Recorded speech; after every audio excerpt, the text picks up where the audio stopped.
各位弟兄姊妹，我係蔡章的牧師。今日咧要用7分鐘同大家講一節嘅金句。所講嘅咧就係以弗所書2章第8節。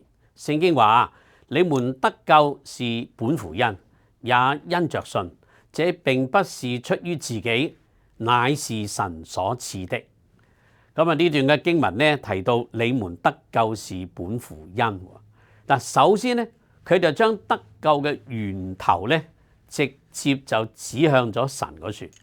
人呢係唔能夠靠道德善行宗教嘅熱心咧，使到自己咧能夠攞得到救恩嘅。救恩之所以係可能嘅話咧，係因為神主動去施恩，使我哋咧與基督一同活過來。我哋其實咧係冇資格去賺取呢個救恩，卻因為神嘅慈愛嘅情況底下咧，白白咧得到神嘅賜予啊！基督徒得救咧，唔係因為我比別人好咁，而係因為神向我施恩啫。真正明白救恩，你就唔會驕傲，反而咧係會感恩同埋咧會謙卑。信心咧唔係我哋用嚟交換救恩嘅功德，亦都唔係因為我哋信得好好啊咁，神先接納我哋。信心就好似乜嘢？好似空手去接受神白白所賜嘅一份嘅禮物。真嘅信心唔係淨係承認有神，或者我知道耶穌係邊個，而係將自己咧嘅得救交託咗俾主耶穌基督。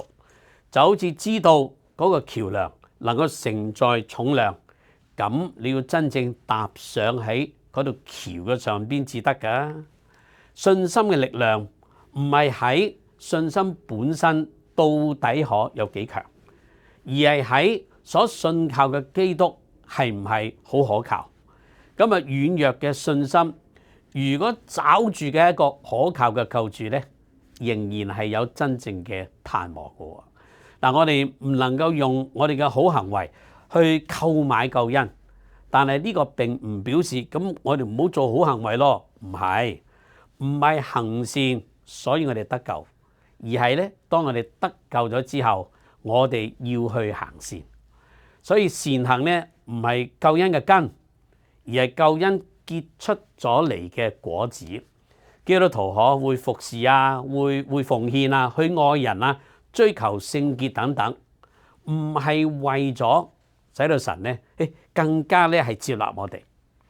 福音咧除去咗兩個大嘅重擔，第一就除去咗我哋要靠自己賺取救恩呢個重擔，除去，亦都除去咗既然得救便可以任意而行噶啦，咁呢一點又係唔啱，亦都除去。所以咧，約翰牛頓呢個人咧，佢喺年輕嘅時候咧，亦都係一個好放蕩不羈嘅人。佢亦都曾經參與一件好錯嘅事咧，就係喺呢個嘅奴隸貿易當中咧，佢賺取金錢啊嘛。但係喺1748年嘅時候，經過一次猛烈喺海上嘅風暴，咁呢次風暴咧，佢就依靠神執翻條命，成為咗佢一個重要嘅轉捩點啊！所以牛頓佢越嚟越認識自己嘅過去，嗰啲係唔啱嘅嘢，越明白唔能夠靠善行抹去佢曾經犯嘅罪。咁佢唯一嘅盼望係乜嘢？就係恩典。所以佢寫咗一首好出名嘅詩歌，就係叫做《奇異恩典》（Amazing Grace），去講明白唔配嘅人咧，竟然可蒙神嘅尋回啊！有一位好出名嘅基督教嘅作家，佢叫做楊腓力。佢曾經咁樣講，佢話恩典嘅意思咧，我哋唔能夠做啲乜嘢使到神更加愛我哋，亦都唔能夠做啲乜嘢使到神咧減少愛我哋。所以真正明白恩典並唔會使到人停止善行，反而咧使到人更加願意行善，因為我哋唔再係為咗得着神嘅愛而去服侍，而係因為已經得着咗神嘅愛啦，而我哋去服侍啦咁樣。所以我哋係唔係仍然會用自己嘅善行、侍奉同埋屬靈嘅表現嚟到衡量神對我哋嘅接納，而冇真正安息喺基督耶穌嘅恩典裏邊呢？既然救恩完全就係神白白賜俾我哋嘅恩典，我哋今日可以點樣以感恩、謙卑同埋善行嚟到回應佢所賜嘅新生命呢？我哋一齊低頭獻上祈禱啊！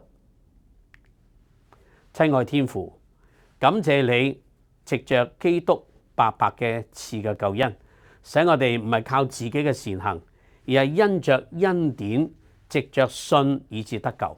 求你除去我嘅驕傲同埋自義，亦都除去咗我嘅懼怕，使我安息喺基督完全嘅救恩當中，以感恩同埋善行回應你嘅愛，奉主耶穌基督嘅名，阿門。所以弟兄姊妹，如果你仲未訂閱我哋嘅頻道，記得敲響個鐘仔，訂閱頻道之後，你就唔會咧係錯過我哋嘅播出噶啦。